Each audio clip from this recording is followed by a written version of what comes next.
ശ്രുതിത്ത് അയ്യപ്പത്ത് കൂടി ചേരുന്നുണ്ട്. ശ്രുതിത്ത്, ഇപ്പോൾ പ്രാഥമികമായി കടുവയുടെ ജഡം അവിടെ വനംവകുപ്പ് സംഘം പരിശോധിക്കുകയുണ്ടായി. ഡോക്ടർ അരുൺ സക്കറിയ ഉൾപ്പെടെ അവിടെയുണ്ട്. ആ പരിശോധനയ്ക്ക് ശേഷം ഇത് നരഭോജി കടുവ തന്നെയെന്ന് വനംവകുപ്പ് ഇപ്പോൾ വ്യക്തമാക്കുന്നുണ്ട്. അപ്പോഴും ഈ പ്രാഥമിക പോസ്റ്റ്മോർട്ടം റിപ്പോർട്ട് അടക്കം കിട്ടേണ്ടതുണ്ട്. കൃത്യമായി ഈ മരണകാരണം അറിയാൻ വനംവകുപ്പ് സംഘത്തിന്റെ വാർത്താ സമ്മേളനം നമ്മൾ പ്രതീക്ഷിക്കുന്നുണ്ട്. എന്തൊക്കെയാണ് മറ്റു വിവരങ്ങൾ ശ്രുതിത്ത്? CCF അല്പസമയത്തിനകം സംസാരിക്കാൻ അവർ തയ്യാറായിട്ടുണ്ട്. CCF തന്നെ ഇക്കാര്യം ഇതുമായി ബന്ധപ്പെട്ട വിശദീകരണം നടത്തും. KS ദീപ അവിടേക്ക് പോയിട്ടുണ്ട്. ഇനി വെടിയേറ്റാണോ മരിച്ചത് അതോ മറ്റേതെങ്കിലും കാരണം കൊണ്ടാണോ ചത്തത് എന്നുൾപ്പെടെയുള്ള കാര്യങ്ങൾ വ്യക്തത വരേണ്ടതുണ്ട്. എന്തായാലും കടുവ ചത്തിരിക്കുന്നു. അത് രാധയെ കൊന്ന അതേ കടുവ തന്നെയാണ്. അതിൻ്റെ പാറ്റേൺ അടക്കം പരിശോധിച്ചു. അതേ കടുവ തന്നെ എന്നുള്ള കാര്യത്തിൽ സ്ഥിരീകരണമുണ്ട്. ഇവിടെ ഇപ്പോൾ കടുവയെ അതിനെ കയറ്റാനുള്ള നീക്കമാണ്. അത് കയറ്റിയിരിക്കുന്നു.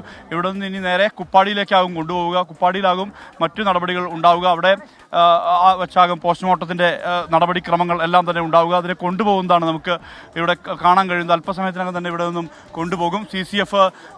CCF സംസാരിക്കും. എന്തായാലും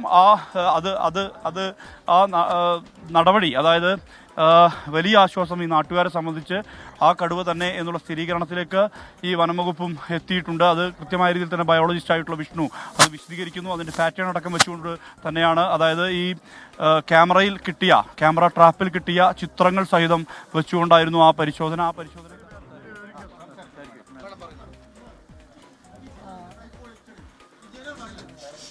CCF സംസാരിക്കുന്നു. അപ്പം ഇന്ന് പുലർച്ചെ ഏകദേശം ഒരു 12:30 കൂടി ഈ ഭാഗങ്ങളിലായിട്ട് ഇതിൻ്റെ ടൈഗറിൻ്റെ ഒരു പ്രസൻസ് അറിയിച്ചിരുന്നു. അപ്പോൾ അതോടുകൂടി ടീമെല്ലാം, വനംവകുപ്പിൻ്റെ ടീം, ഡോക്ടർ അരുൺ സക്രിയയുടെ നേതൃത്വത്തിൽ ടീമെല്ലാം ഇവിടെ രാത്രി തന്നെ പാട്രോളിങ്ങും പെരാമ്പുലേഷനും നടത്തിയിരുന്നു. ഒരു 2:30 കൂടി ടൈഗർ സ്പോട്ട് ചെയ്തിരുന്നു. ഒരു അറ്റംപ്റ്റ് നമ്മൾ ട്രാങ്കുലൈസേഷൻ്റെ നടത്തിയിരുന്നു.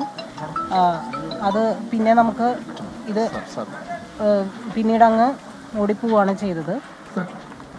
പിന്നെ ഇതിൻ്റെ പെരാമ്പുലേഷൻ ഈ നേരം വരെ നമ്മൾ നടത്തിക്കൊണ്ടിരിക്കുകയായിരുന്നു. രാവിലെ ഒരു നേരമായപ്പോൾ അതിനെ ഫൗണ്ട് ഡെഡാണ്. അപ്പോൾ ബോഡീസിൽ ചെറിയ ഇഞ്ചുറീസും കാര്യങ്ങളൊക്കെ ഉണ്ടായിരുന്നു. അത് നമ്മളിപ്പം എല്ലാവരും കണ്ടതാണല്ലോ.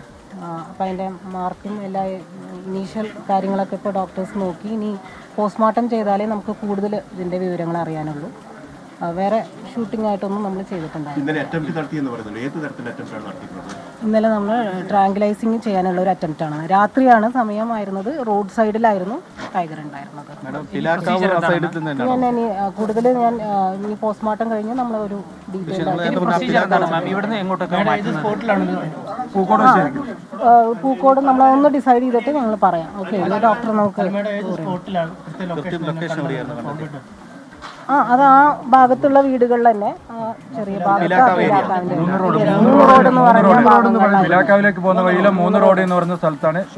ഞങ്ങൾ ആ ഭാഗത്ത് നിന്നിരുന്നത്. ഇല്ല, ഞങ്ങൾ ട്രാങ്കുലൈസിങ്ങിന്റെ ഒരു അറ്റംപ്റ്റ് മാത്രമേ നടത്തിയിരുന്നുള്ളൂ. രാത്രി സമയമായിരുന്നു. അതെല്ലാം ഞങ്ങളിപ്പോൾ പോസ്റ്റ്മോർട്ടം കഴിഞ്ഞിട്ട് ഒന്നും കൂടെ ഡീറ്റെയിൽ ആയിട്ട് മീഡിയനെ കാണുന്നതായിരിക്കും. ഇല്ല, ഞങ്ങളത് നോക്കിയിട്ട് ഞങ്ങളെല്ലാം ഇനി പറയാം. ഓക്കെ, ഇപ്പം ഞങ്ങൾ ഈ ഒരു കാര്യങ്ങളായിട്ട് ഇനി മുന്നോട്ട് പോകട്ടെ. ഞങ്ങൾക്ക് ഇത്രയും ഡീറ്റെയിൽസ് ആണ് ഇപ്പോഴത്തെ അവൈലബിൾ ആയിട്ടുള്ളത്. CCF KS ദീപയാണ് ഇപ്പോൾ സംസാരിച്ചത്. ആ കടുവ തന്നെയെന്ന് CCF പറയുന്നുണ്ട്. പിലാക്കാവ് 3 റോഡ് ഭാഗത്തു നിന്നാണ് കടുവയുടെ ജഡം കണ്ടെത്തിയത്. ഇന്നലെ രാത്രിയോടെ, അതായത് പുലർച്ചെ ഒരു 12:30 കടുവയെ കണ്ടു റോഡിന്റെ സൈഡിലായി എന്ന വിവരം അവിടെ നിന്ന് കിട്ടിയിരുന്നു. അതോടെ കടുവയെ പിടികൂടാനുള്ള ദൗത്യം ആ സമയത്ത് തന്നെ ആരംഭിച്ചിരുന്നു. പക്ഷേ അത് ഇത്തരത്തിൽ വെടിവെക്കുന്ന ഒരു ദൗത്യമായിരുന്നില്ല എന്നുകൂടി CCF അറിയിക്കുന്നുണ്ട്. അതിനുശേഷം അവിടെ തിരച്ചിൽ ഊർജിതമായി തന്നെ നടന്നു വരികയായിരുന്നു. വനംവകുപ്പ് സംഘം രാത്രി മുതൽ തന്നെ സജീവമായിട്ടുണ്ടായിരുന്നു. അതിനിടയിലാണ് കടുവയുടെ ജഡം കണ്ടെത്തിയത് എന്ന് CCF ഇപ്പോൾ അറിയിക്കുന്നുണ്ട്.